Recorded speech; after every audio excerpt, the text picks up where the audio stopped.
묵상 기도하심으로 새벽 예배를 시작하겠습니다.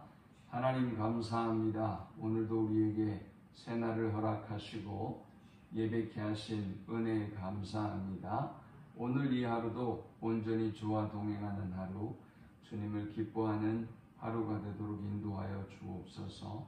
우리의 마음과 생각과 힘을 다해서 하나님만 경배하는 하루가 되게 하여 주옵소서. 오늘도 목자 되신 하나님께서 우리를 푸른 초장과 쉴만한 물가로 인도하시며 사망의 음침한 골짜기로 다닐지라도 주의 지팡이와 막대기로 우리를 인도하시며 보호하여 주옵소서.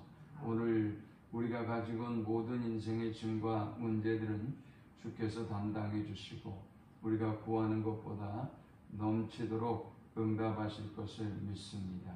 예수님의 이름으로 기도합니다. 아멘. 찬송 70장 드리겠습니다. 피난처 있으니 환난을 당한 자 이리 오라. 땅들이 변하고 물결이 일어나 산 위에 넘치되 두렵지 않네. 이방이 떠들고 나라들 모여서 진동하나 우리 주 목소리 한 번만 바라면 천하의 모든 것 망하겠네. 만유주 하나님 우리를 도우니 피난처요. 세상의 난리를 그치게 하시니 세상의 장검이 쓸데없네. 높으신 하나님 우리를 구하니 할렐루야. 괴로움이 심하고 환난이 극하나 피난처 되시는 주 하나님. 아멘. 오늘 이 시간에 주시는 살아계신 하나님의 말씀은 구약성경 사사기 3장 12절에서 31절의 말씀입니다. 이스라엘 자손이 또 여호와의 목전에 악을 행하니라. 이스라엘 자손이 여호와의 목전에 악을 행함으로 여호와께서 모압 왕 에글론을 강성하게 하사 그들을 대적하게 하시니 에글론이 암몬과 아말렉 자손들을 모아가지고 와서 이스라엘을 쳐서 종려나무 성읍을 점령한지라. 이 이스라엘 자손이 모압 왕 에글론을 18해 동안 섬기니라. 이스라엘 자손이 여호와께 부르짖음에 여호와께서 그들을 위하여 한 구원자를 세우셨으니 그는 곧 베냐민 사람 게라의 아들 왼손잡이 에웃이라. 이스라엘 자손이 그를 통하여 모압 왕 에글론에게 공물을 바칠 때에 에웃이 길이가 한 규빗 되는 좌우의 날선 칼을 만들어 그의 오른쪽 허벅지 옷 속에 차고 고물을 모압 왕 에글론에게 바쳤는데 에글론은 매우 비둔한 자였더라. 에웃이 공물 바치기를 마친 후에 공물을 메고 온 자들을 보내고 자기는 길갈 근처 돌 뜨는 곳에서부터 돌아와서 이르되 왕이여 내가 은밀한 일을 왕에게 아뢰려 하나이다 하니 왕이 명령하여 조용히 하라 하며 모세 선자들이 다 물러간지라. 에웃이 그에게로 들어가니 왕은 서늘한 다락방에 홀로 앉아 있는 중이라. 에웃이 이르되 내가 하나님의 명령을 받들어 왕에게 아뢰 일이 있나이다 하며 왕이 그의 좌석에서 일어나니 에웃이 왼손을 뻗쳐 그의 오른쪽 허벅지 위에서 칼을 빼어 왕의 몸을 찌르니 칼자루도 나를 따라 들어가서 그 끝이 등 뒤까지 나갔고 그가 칼을 그의 몸에서 빼내지 아니하였으므로 기름이 칼날에 엉겼더라. 에훗이 현관에 나와서 다락문을 뒤에서 닫아 잠그니라. 에훗이 나간 후에 왕의 신하들이 들어와서 다락문들이 잠겼음을 보고 이르되 왕이 분명히 서늘한 방에서 그의 발을 가리우신다 하고 그들이 오래 기다려도 왕이 다락문들을 열지 아니하신지라. 열쇠를 가지고 열어본즉 그들의 군주가 이미 땅에 엎드려져 죽었더라. 그들이 기다리는 동안에 에훗이 피하여 돌 뜨는 곳을 지나 스이라로 도망하니라. 그가 이르러 에브라임 산지에서 나팔을 불매 이스라엘 자손이 산지에서 그를 따라 내려오니 에훗이 앞서가며 그들에게 이르되 나를 따르라. 여호와께서 너희의 원수된 모압을 너희의 손에 넘겨주셨느니라 하며 무리가 에훗을 따라 내려가 모압 맞은편 요단강 나루를 장악하여 한 사람도 건너지 못하게 하였고 그때 모압 사람 양 10,000명을 죽였으니 모두 장사여 모두 용사라. 한 사람도 도망하지 못하였더라. 그날의 모압이 이스라엘 수하에 굴복하며 그 땅이 80년 동안 평온하였더라. 에훗 후에는 아나세 아들 삼갈이 있어 소문은 막대기로 블레셋 사람 600명을 죽였고 그도 이스라엘을 구원하였더라. 아멘. 사사기에는 역사의 사이클이 등장합니다. 사실은 후대에 이제 우리가 이것을 정리해 보니까 이런 순환의 역사적 사이클을 가지고 있었다고 느끼는 것이지 당시 그들이 실제로 살고 있었던 그들로서는 이런 감각이 없죠. 지금 우리도 우리의 삶 가운데 어떤 사이클이 흐르고 있단 말이죠. 이런 사사기와 같은 사이클이 흐르고 있지만 그것을 감지하고 의식하고 살고 있지는 못하죠. 사사기 3장에서 첫 사사가 등장했는데 이 사람이 온니엘이었습니다. 온니엘의 이야기를 보면 이 사사기 역사의 패턴이 가장 명확하게 드러나 있습니다. 먼저는 타락의 단계죠. 7절에 보니까 이스라엘 자손이 여호와의 목전에 악을 행하여 바알들과 아스라들을 섬긴지라 그랬죠. 타락의 단계입니다. 역사의 이 사사기 사이클의 첫 번째 단계죠. 두 번째는 징계의 단계입니다. 8절에 보니까 하나님이 메소포타미아 왕 우산 리사다임의 손에 파셨다 그랬습니다. 하나님이 그들에게 징계를 내리셨습니다. 세 번째는 회개의 단계입니다. 9절에 보니까 이스라엘 자손이 여호와 앞에 부르짖음에 했습니다. 그 다음 네 번째 단계는 구원입니다. 하나님께서 사람을 세웁니다. 바로 온니엘이라고 하는 사람을 세우죠. 이 사람에게 하나님의 성령이 임하고 이 사람에게 하나님의 능력이 임해서 이 사람이 이 메소포타미아 왕 구산 리사다임을 물리치고 그 땅에 평안이 임합니다. 이제 마지막 단계는 평온입니다. 마지막 단계는 축복입니다. 그러니까 타락, 징계, 회개, 구원, 축복 이 5개의 사이클이 계속해서 흐르고 있습니다. 본문 3장 11절에는 보니까 그 땅이 평온한 지 40년에 그나스의 아들 온니엘이 죽었더라 했습니다.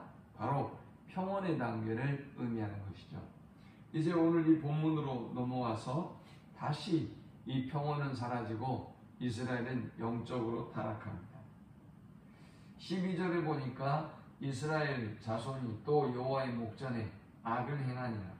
이스라엘 자손이 여호와의 목전에 악을 행함으로 똑같은 문장을 반복적으로 사용하고 있어요. 그만큼 이스라엘 백성이 영적으로 타락한 것을 의미하는 것이죠.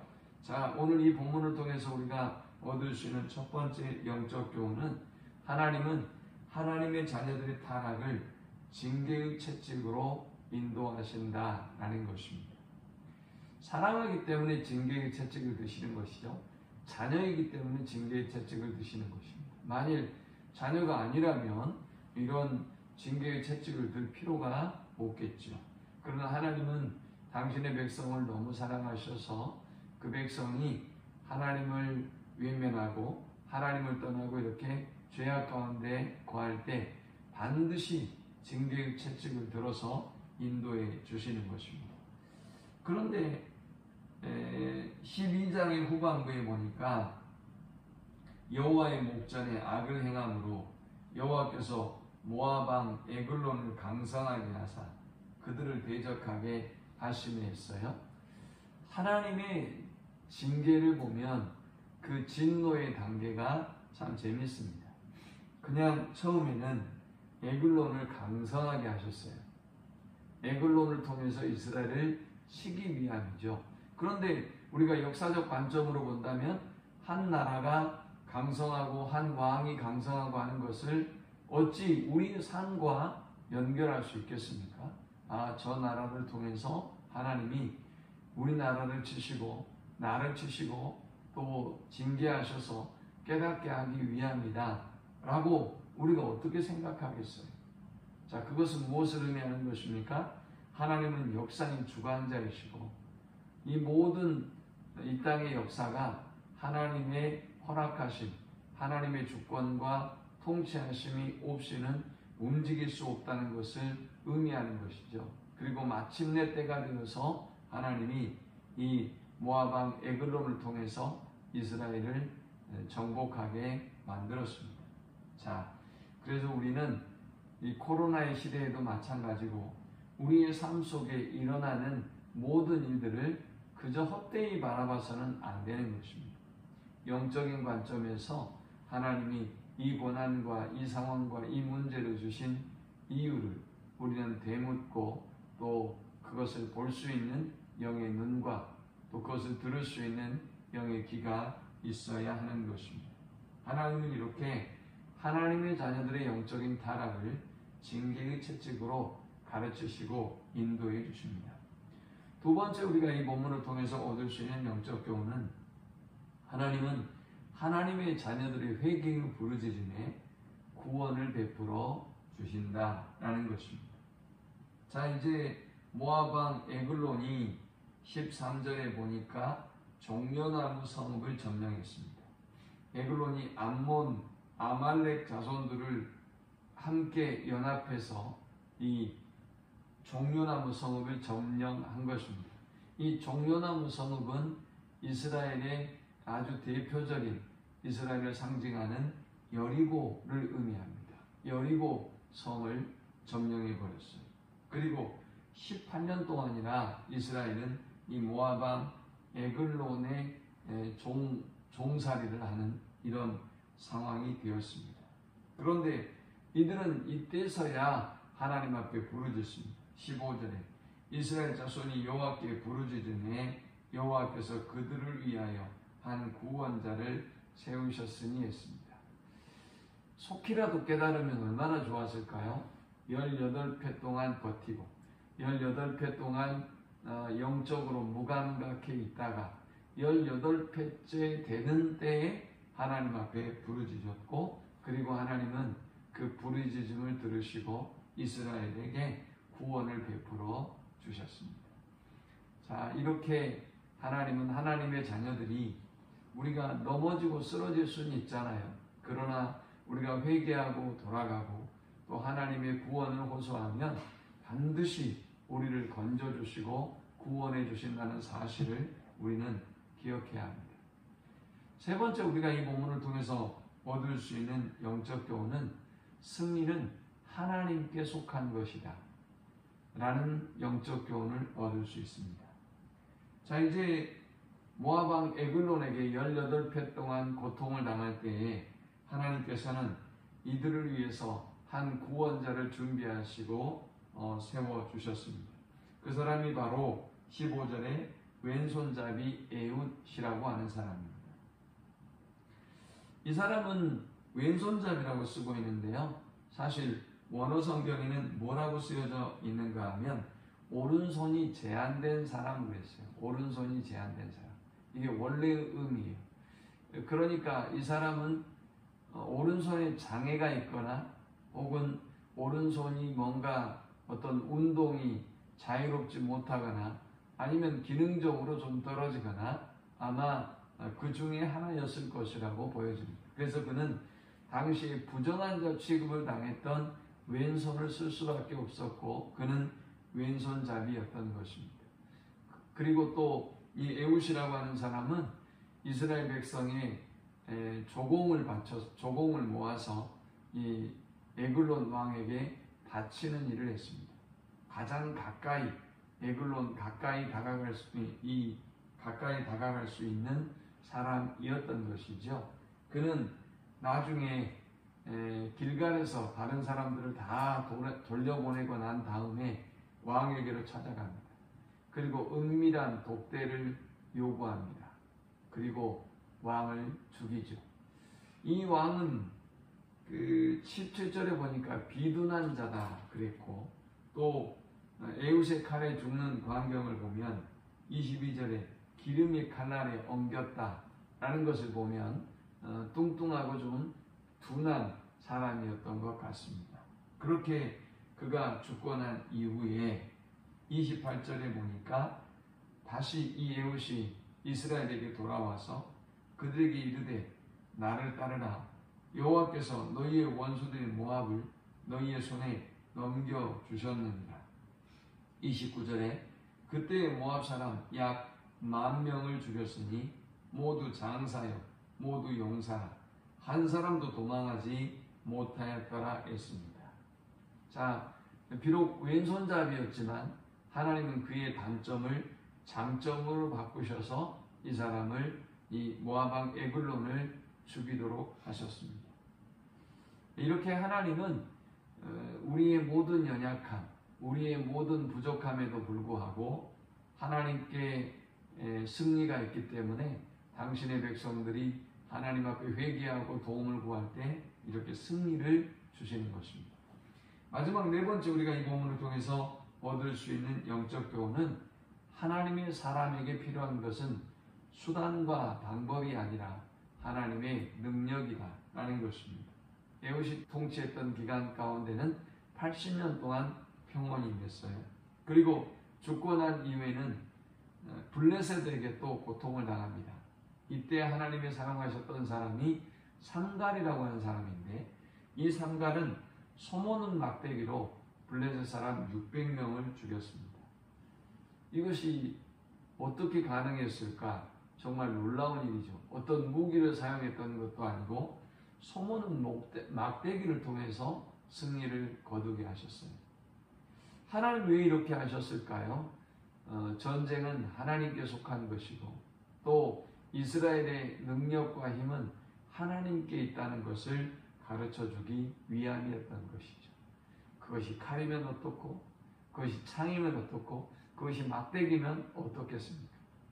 하나님의 사람들은 수단과 방법을 의지하지 말고 오직 하나님을 의지하고 하나님의 능력을 의지하고 하나님의 능력에 의지해서 싸워야 한다는 것을 보여주고 있는 것입니다. 에웃도 마찬가지였죠. 그가 왼손잡이 연약한 사람에 불과했지만 하나님이 그를 통해서 위대한 승리를 가져오게 하지 않습니까? 이렇게 하나님의 사람들에게 필요한 것은 하나님의 능력이다 라는 것을 알고 오늘도 하나님의 능력에 의지해서 믿음으로 승리하는 복된 하루가 되시기를 축원합니다. 하나님 감사합니다. 귀한 말씀을 통해서 은혜 받고 깨닫습니다. 오늘도 하나님께로 돌아가게 하시고 우리의 연약함을 온전히 하나님께 맡기고 하나님의 능력에 의지해서 믿음으로 승리하는 귀한 영혼들이 되도록 인도하여 주옵소서.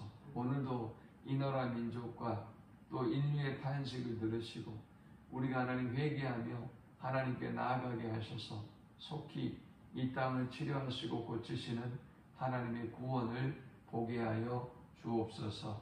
예수님의 이름으로 기도합니다. 아멘.